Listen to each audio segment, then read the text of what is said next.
देश का सबसे बड़ा प्याज उत्पादक राज्य है महाराष्ट्र। चुनावों के दौरान प्याज के निर्यात से बैन तो हटा दिया गया, लेकिन किसानों को फायदा नहीं मिल रहा।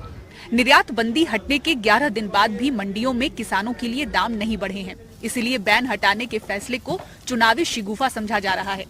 ग्राहकों के तक आते तक उसमें इतना खर्चा 20-25 रुपए बढ़कर शायद वो ग्राहकों को 50 रुपए मिलता होगा, लेकिन किसानों को 15 रुपए से किलो ज्यादा यहाँ पे नहीं मिल रहा है। ये यहाँ पे ग्राउंड रियलिटी है कि बैन तो हटाया, लेकिन उस पर 40% ड्यूटी लगा दिया, उस पर निर्यात मूल्य $550 लगा दिया।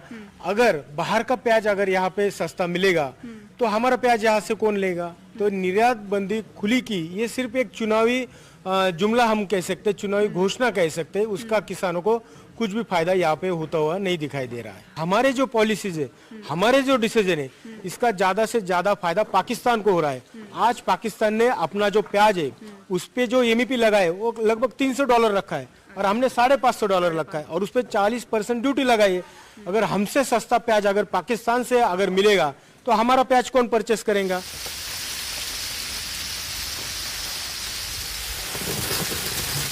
और एशिया की सबसे बड़ी प्याज मंडी महाराष्ट्र के नासिक स्थित लासलगांव में इस वक्त हम मौजूद हैं। लासलगांव प्याज मंडी है ये। आपको बता दें कि महाराष्ट्र प्याज उत्पादन में सबसे ऊपर है। 40% जो देश का प्याज है वो महाराष्ट्र से ही निकलता है। ऐसे में हालात यहाँ पर क्या हैं, आपको उसकी हम ग्राउंड रिपोर्ट सामने रखें तो आपको बता दें कि बीते 5 से 6 सालों में जहां लासलगांव प्याज मंडी में ही 2.5 लाख क्विंटल प्याज की नीलामी रोजाना होती थी, वो घटकर 1.5 लाख क्विंटल तक आ गई है। वजह यह भी बताई जा रही है जो प्याज के किसान हैं उनकी संख्या कम होती जा रही है।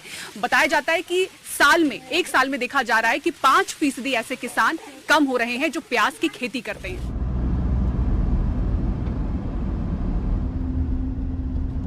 नासिक डिंडोरी लोकसभा क्षेत्र के किसानों की नाराजगी समझने के लिए हमने खेतों का रुख किया। पाया कि इस बार प्याज की पैदावार कम हुई। वजह मौसम की मार और कीमतों में नुकसान दोनों हैं।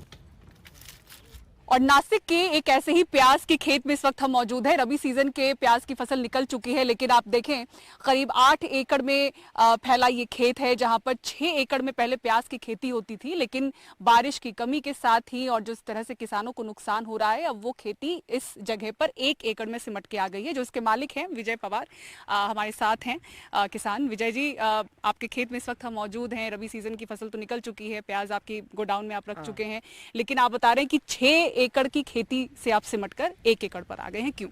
बारिश कम थी ना इस साल। हाँ, ठीक है। और महंगाई की वजह से नहीं पड़ता। खाद का दाम, हाँ, मजदूरी का, हाँ, दवाई छिड़कना पड़ता है, उसका भी रेट जीएसटी बहुत बढ़ गया है, उस पे हाँ। बहुत महंगाई बढ़ गई। 1 एकड़ में तो हम अच्छी बनाते तो 100-125 बनता है। 125 क्विंटल लागत मूल्य। हाँ, लागत मूल्य पहले कितना था और अब कितना है? पहले तो क्या 10-20 हजार में हो जाता था, अभी 60-70 हजार रुपए खर्च आता है। ये एक्सपोर्ट जो बैन था उस पर से पाबंदी इन्होंने हटा दी है सरकार ने। किसानों तक कोई फायदा पहुंच रहा है उससे? अभी तो कोई नहीं दिख रहा है ना मार्केट में। से 200 रुपया फर्क है, बाकी कुछ नहीं। क्या भाव है अभी? अभी अच्छा माल जा रहा है 2100-2200। आपको कितना मिल रहा है? आप हमको मिल रहा है 1500-1600। तो ये जब बैन था तब भी रेट यही था? हाँ, यही था बिल्कुल। और विजय जी, ये गोडाउन है जहाँ पे आपने प्याज स्टोर किया है ना, लगभग कितना प्याज होगा ये? 100 क्विंटल। 100 क्विंटल प्याज है। और ये कितने समय तक ये स्टोर ऐसे रह सकता है? ये 2 महीने तक रहे, उसके बाद खराब हो जाता है। तो कितना प्याज बचा पाते हैं? 70% बचेगा। हमको तो 12-13 रुपए मिलता है इधर अच्छे प्याज का। बीज का कहाँ जाता है पैसा? बीज का वो दलाल खा रहा है। हमको कुछ नहीं मिलता, तुमको महंगा मिलता है खाने वाले को। तो ये बीज का क्या कर रहे हैं कुछ मालूम नहीं। तो किसानों को कोई फायदा नहीं इसका। कितनी पीढ़ियों से आप किसानी में हैं?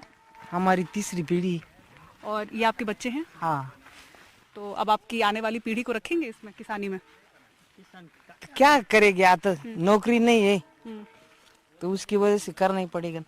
मैं सुन रही हूँ कि यहाँ पे हर साल करीब 5% जो किसान हैं प्याज के वो कम होते जा रहे हैं, प्याज की खेती से निकलकर कुछ और कर रहे हैं। क्या वाकई ऐसा है जमीन पर? हाँ, हालत सही है कि उसमें कुछ परोड़ता नहीं ना। घाटे वाला कौन करेगा सौदा? तो हर साल ये ऐसा हो रहा है। कभी बारिश की वजह से, कोई निर्यात बैन की वजह से, कभी कभी नुकसान में हो जाता है। कोटमगोंड नाम के इस गांव के वरिष्ठ किसान वसंतराव कहते हैं कि यहाँ करीब 50 ऐसे किसान के बेटे हैं जिनकी उम्र 40 से 45 हो चुकी है, लेकिन उन्हें कोई अपनी बेटी नहीं देना चाहता।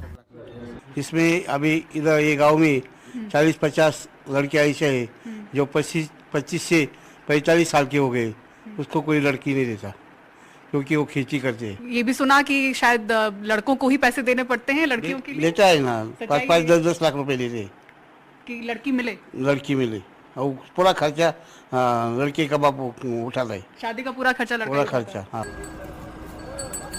प्याज बेल्ट कहे जाने वाली 3 सीटें नासिक, डिंडोरी और धुले में 20 मई को 5वें चरण में मतदान है। किसानों के नुकसान का असर इनके मत पर भी दिखने वाला है। आपके वोट पर क्या असर पड़ेगा? 20 मई को चुनाव है। बहुत पड़ेगा असर। हाँ। तो ये सबसे बड़ा आपके लिए मुद्दा यही है अभी? यही मुद्दा चुनाव में, यही खेती का मुद्दा रहेगा। अच्छे दिन का तो कोई मौका नहीं ज्यादा दिख रहा। बुरे दिन कितने सालों से आए हैं? ये 4 सालों से। 4 सालों से आप लोग ज्यादा परेशान हैं। हाँ, उसमें मौसम की मार सबसे ऊपर है।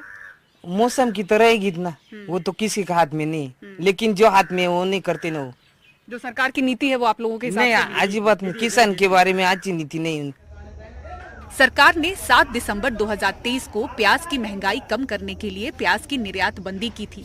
किसानों और व्यापारियों के भारी विरोध के बाद 4 मई को निर्यात बंदी खत्म कर दी गई, लेकिन $550 प्रति मीट्रिक टन के न्यूनतम निर्यात मूल्य और इस पर 40% एक्सपोर्ट ड्यूटी की शर्त के साथ। फिर भी अंदेशा था कि इससे कहीं घरेलू बाजार में प्याज की कीमतें न बढ़ जाएं, इसलिए केंद्र सरकार ने कीमतें बढ़ने पर आपूर्ति बढ़ाने के लिए 2024-25 के लिए 5 लाख टन का बफर स्टॉक बनाने की नीयत से बाजार दरों पर किसानों से प्याज खरीदना शुरू कर दिया। लेकिन निर्यात की कड़ी शर्तें फिलहाल कीमतों में उछाल को थामे हुए है।